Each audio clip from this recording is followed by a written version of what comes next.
할렐루야. 153 저녁기도 오신 여러분들을 주님의 이름으로 환영하고 축복합니다. 오늘도 하나님 말씀 앞에서 하나님의 임재 앞에서 잘 사셨습니까? 오늘 이 저녁 시간에 우리들의 삶을 한번 점검해보고 다시 하나님의 임재 가운데로 하나님 앞으로 다시 회복되어지는 귀한 복된 시간이 되기를 간절히 소망하겠습니다. 먼저 하나님의 말씀 보도록 합니다. 디도서 2장 15절 말씀 우리 같이 함께 보겠습니다. 디도서 2장 15절 말씀입니다. 우리 같이 한 목소리로 다 함께 봉독하도록 하겠습니다. 시작. 너는 이것을 말하고 권면하며 모든 권위로 책망하여 누구에게서든지 업신여김을 받지 말라. 아멘. 세상의 모든 부모는요, 자녀를 귀하게 기릅니다. 내가 자녀를 귀하게 기른 것처럼 내 자녀를 아는 모든 사람들이 내 아이를 사랑해주고 또 존귀하게 여겨주기를 바라는 것이 인지상정입니다. 그런데 자녀가 속한 그 공동체에서 부모가 바라는 만큼 내 아이를 존중하지 아니하면 그보다 더 속상한 일은 없는 것 같습니다. 아이를 학교에 보내는데 학교에서 불미스러운 일이 일어난다면 부모는 그 선생님에게 항의를 하고 화를 낼 것입니다. 여러분, 교회 안에서도 그런 일들이 많다라는 거예요. 젊은 세대들, 한 30대, 40대 3040 교인들이 교회를 떠나는 이유 중에 하나가 뭐냐면 교회 어른들이 아이들을 막대한다라는 겁니다. 그래서 그 일로 인해서 상처를 받고 교회란 곳이 이러한 곳인가? 아이들을 그렇게 품어줄 수 없는 곳이 교회인가? 라고 회의를 느끼면서 교회를 떠난다라는 거예요. 그런 것 같습니다. 여러분, 교회 안에서 아이들을 환대해주고 아이들을 품어주고 또 아이들이 정말 신앙생활 잘할 수 있도록 잘 세워지는 교회가 미래가 있는 교회 아니겠습니까? 앞으로 저희들은 죽고 다음 세대들이 교회를 이끌어갈 것 아니겠습니까? 그러니 우리 교회 안에 있는 아이들, 저희 교회요, 초등학생들이 10명이 됩니다. 많은 수예요. 10명이 되는 그 아이들에게 여러분 따뜻한 말 한마디, 그리고 될 수 있으면 여러분들의 사비를 털어서라도 아이들에게 아이스크림이라든지, 요즘 날이 더우니까 아이스크림이라든지 그런 것들을 사주는 그런 덕을 끼친다면 우리 아이들이 이곳에서 그 사랑받고 무럭무럭 믿음 안에서 잘 자랄 수 있지 않겠습니까? 그러니 여러분들, 우리 아동부 아이들, 중고등부 아이들, 우리 청년들에게 함부로 대하지 마십시오. 그 일들이 교회의 성장을 가로막을 수 있다는 사실을 여러분들 꼭 기억하시기를 바랍니다. 여러분, 영혼을 구원하는 일이 얼마나 어려운 일인지 아시잖아요? 그런데 영혼을 잃는 것은 엄청나게 쉬운 일입니다. 그러니 우리가 이 점을 꼭 기억하고 우리 교회 공동체 안에 아이들을 보냈을 때 그 부모님의 마음들을 여러분들이 좀 이해해 주시고 우리 아이들을 잘 품고 사랑으로 잘 이끌어갈 수 있는 그런 은혜가 있었으면 좋겠습니다. 그래요. 그런데 또 하나 학부모로서 우리들이 먼저 생각해 봐야 될 것도 있다는 거예요. 과연 내 아이가 주변 사람들에게 사랑받을 만한 언행을 하는 아이인가 하는 그런 질문을 해보고 또 거기에서 답을 할 수 있어야 된다는 겁니다. 만약 그 질문에 대답할 수 없다면 우리도 함부로 행동할 수 없다라는 거예요. 오늘 본문에서 바울은 부모의 심정으로 디도에게 너는 어떠한 사람에게도 업신여김을 받지 말라라고 말을 합니다. 디도는 목회자였습니다. 교회 공동체의 성도들에게, 믿지 않는 크레타 사람들에게 업신여김을 당하면 복음 전파에 걸림돌이 될 수 있다라는 거죠. 그래서 바울은 디도의 행실과 삶을 하나하나 짚어주면서 너는 이렇게 살면 공동체 구성원들에게 사랑을 받을 것이라고 말하고 있습니다. 그것이 오늘 말씀인 거예요. 오늘 15절 말씀에 보면 누구에게든지 업신여김을 받지 말라라고 하는 말을 바꾸어서 읽어보면 모든 사람에게 사랑받는 자녀가 되라라는 뜻입니다. 디도는 복음을 전하는 목회자였는데 이 디도의 행실에 문제가 있어서 업신여김을 받으면 그것은 하나님의 영광을 가리우는 일이 될 것이라는 거죠. 그러므로 언행을 조심하고 모든 사람들이 복음을 받아들일 만한 복음의 일꾼이 되어야 한다는 겁니다. 그러면서 바울은 구체적으로 이 디도가 목회자로서 어떻게 살아야 될지를 설명하고 있습니다. 자, 오늘 이 말씀은 디도가 목회자이기 때문에 목회자만을 위한 말씀이라고 생각하시면 안 됩니다.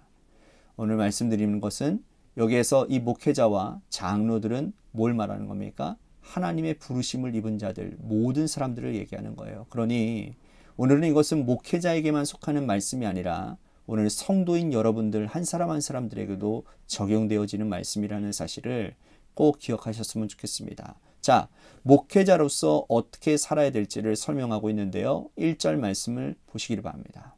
오직 너는 바른 교훈에 합당한 것을 말하여 라고 말을 하고 있습니다. 자, 이 말씀의 중요한 것은 말입니다. 말이 참 중요합니다. 바른 교훈에 합당한 것을 말해야 된다.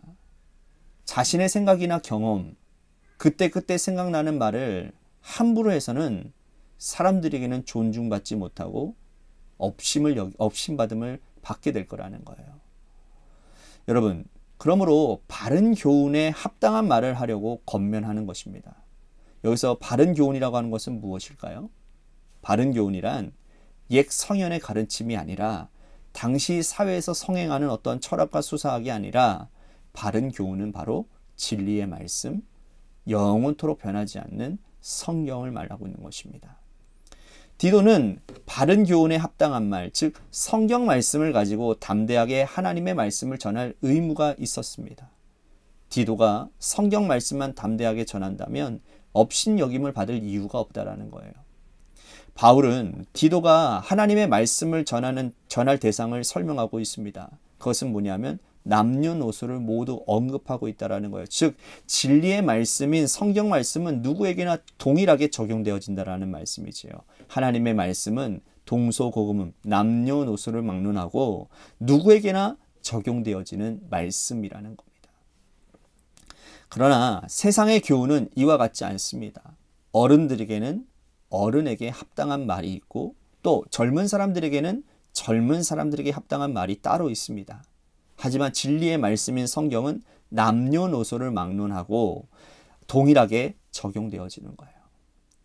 말실수를 하지 않기 위해서 어떤 경우에서든지 하나님의 말씀인 바른 교훈을 전하면 업신여김을 받지 않을 것이라고 바울은 권면하고 있습니다. 자, 오늘 이 말씀이 우리들에게 귀한 교훈이 되는 건 뭡니까? 우리는 말의 실수가 참 많은 사람인 것 같습니다. 이 말을 하지 말았어야 했는데 말 때문에 공동체가 분열되어지고 내가 한 말이 자녀들에게 상처가 되어지고 아니 다른 자녀들에게도 다른 사람의 자녀들에게도 상처가 되어지고 그 사람들의 마음을 후벼파는 일들이 있다라는 거예요. 그때마다 오늘 이 말씀을 떠올리시기를 바랍니다. 즉각 즉흥적으로 말을 하시는 분들은 오늘 이 말씀, 이 권면의 말씀을 여러분들의 마음판에 잘 새기시기를 바랍니다. 이어서 바울은 디도에게 또 다른 교훈을 전하고 있습니다. 7절 말씀 보십시오. 범사에 내 자녀가 선한 일에 본을 보이며 교훈에 부패하지 아니함과 단정함과. 자, 하나님의 말씀으로 말했다면 자신이 선한 일에 본이 되라는 거예요. 이제는 행동을 얘기하고 있습니다. 말만 하는 목회자는 사람들에게 손가락질 받기가 쉽습니다. 말은 잘하는데 선한 일에 본이 되어지지 않으니 손가락질 받을 수밖에 없지요. 바울은 디도에게 선한 일에 본을 보이고 살아가라고 권하고 있습니다. 여러분, 우리 크리스찬들이 세상에서 손가락질 받는 이유가 뭡니까? 말로만 그치기 때문이라는 거예요. 하나님의 말씀을 전했다면 그대로 살아야 될 의무가 있는 것입니다. 목회자와 중지들처럼 말씀 많이 알고 있는 사람이 어디 있겠습니까? 그 때문에 더 조심해야 되는 겁니다. 정말 말 잘합니다. 우리 크리스찬들은요, 정말 말 잘합니다. 정말 어느 것이든지요, 바른 말 하기 좋아하는 사람들이 우리 크리스찬들입니다. 그런데 그 바른 말대로 살아가냐라는 거예요. 그러니 우리는요, 내가 전한 대로 살고 있는지 나 자신을 끊임없이 살펴봐야 된다는 거예요. 바울은 고린도 교회 성도들에게 너희는 나를 본받는 자가 되라 라고 그렇게 말을 했습니다. 바울이 그렇게 말한 이유는 전한 대로 살아냈기 때문이라는 겁니다. 오늘 이 말씀을 전하는 저가 참 많이 부족하죠. 이 말씀을 전할 수 있는 어떠한 제가 그런 본을 보이는 사람이 저는 아니라고 생각을 합니다. 하지만 저도 늘 제 자신을 돌이켜보면서 말씀대로 살기를 간절히 소망하며 말씀의 본을 보이려고 애를 쓰고 있습니다. 여러분, 우리가 말씀을 전하는 것으로 말을 하는 것으로 그치는 것이 아니라 그 말한 대로, 그것이 하나님의 말씀이라면 하나님의 말씀을 전한 대로 그 말씀의 본을 보이며 살아가게 되어야 된다는 것이죠. 자, 다시 7절 말씀 보십시오. 범사에 내 자신이 선한 일에 본을 보이며 교훈에 부패하지 아니함과 단정함과. 이어서 바울은 교훈에 부패하지 말 것과 단정하게 살라라고 말씀을 하고 있어요. 교훈은 다시 말씀드립니다. 성경 말씀을 말하는 거고요. 그가 전한 말씀이 자신에게 적용되어져서 부패하지 말고 단정하게 행동해야 됨을 권면하고 있습니다. 여러분, 목회자를 타락시키는 것 중에 대표적인 것이 있어요. 그것은 바로 물질과 이성입니다. 목회자 디도도 물질에 부패하고 이성에 거리끼는 문제가 있다면 복음 전파에 걸림돌이 될다라는 거예요. 이것은 믿음의 백성인 우리들에게도 적용되어지는 말씀입니다. 하나님의 말씀대로 살아서 부패하지 않기를 바라는 마음. 모든 문제에 있어서 깨끗한 양심과 선한 마음을 가지고 믿지 않는 사람들에게 본을 보이며 살아가는 삶. 그것이 오늘 우리에게 필요한 것 같습니다. 믿음의 백성들이 복음으로 살지 못해서 손가락질 받는다면 하나님 앞에서 낯을 들 일이 어떻게 있습니까? 오늘 이 말씀 기억하시고 우리가 하는 말이 그저 즉흥적으로 그저 여러분 교회 안에서요 정말 제발 부탁드릴 것은 가십 같은 거 하지 마십시오. 그냥 툭툭 내뱉는 말도 하지 마십시오. 덕 있는 말을 하십시오. 그리고 재밌는 말, 사람들을 유익하게 해주고 기쁘게 하는 말을 하십시오. 인신공격 같은 거 하지 마시고. 그것이 여러분 교회 공동체를 살리는 일입니다. 그렇게 해서 여러분 말이 회복되어지는 그런 공동체가 되게 하시고 또한 그 말을 행함을 통해서 본을 보이는 그런 공동체가 되게 해주시옵소서. 그런 바람으로 오늘 이 말씀을 생각하면서 기도의 자리로 나아갔으면 좋겠습니다. 또 한 가지 우리 교회를 위해서 간절히 기도했으면 좋겠습니다.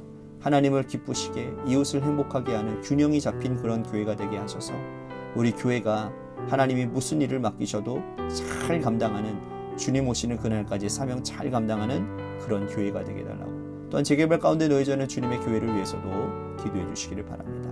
마지막으로 여러분들의 삶의 자리와 여러분들의 자녀들을 위해서 기도하시다가 시간 돌아가시기를 바랍니다. 노래 끝날 때까지 우리 같이 합심하여 기도하도록 하겠습니다. 기도하시겠습니다.